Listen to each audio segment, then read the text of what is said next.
Eh bien, les amis, le congrès de M 2024 est en train de se terminer. C'est un franc succès sur le plan de la participation, 1150 inscrits, sur le plan aussi de l'importance et de la profondeur des communications. Donc, je ne vous cache pas mon plaisir. Et puis, j'ai l'impression qu'on est en train d'écrire une nouvelle page de la médecine.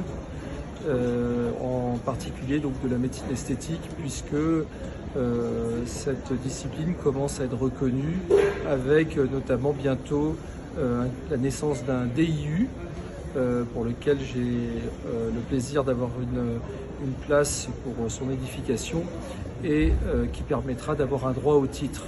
Donc tous ces sujets plus bien d'autres ont été abordés. Et c'est vrai que le congrès M, qui est le congrès des innovations en médecine esthétique, est aussi l'endroit rêvé pour montrer tous les progrès dans ce domaine qui est en pleine effervescence. Les prochains jalons très importants pour le développement de la médecine esthétique sont la reconnaissance d'un DIU par le Conseil de l'Ordre, donc ce qui va lever beaucoup de problèmes, comme par exemple le fait de pouvoir injecter de la toxine botulique. Donc en réalité c'est un vrai progrès, et puis il y aura la possibilité aussi de ne pas passer le DIU et d'avoir une équivalence qu'on appelle la VAE. Donc pour tous ceux qui pratiquent la médecine esthétique, qui ont un volume d'activité conséquent et qui du coup pourront faire état de leur activité sans aucun distinguo. Donc ça c'est vraiment un progrès. On est dans une discipline qui est en pleine effervescence, puisqu'il y a, si vous voulez, la pénétrance du marché en France, c'est à peu près entre 10 et 14%.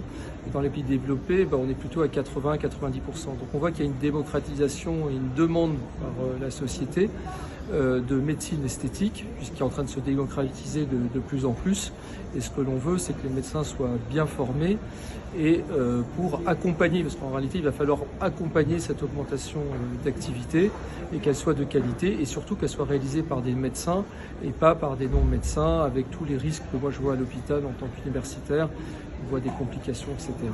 Donc là, je pense que vraiment tout le monde est gagnant. Les médecins vont être gagnants.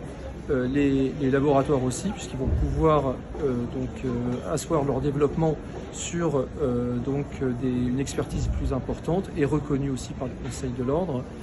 Et aussi, tout cela est une qualité supplémentaire pour les patients. Donc c'est bien pour les médecins, pour les laboratoires et pour les patients.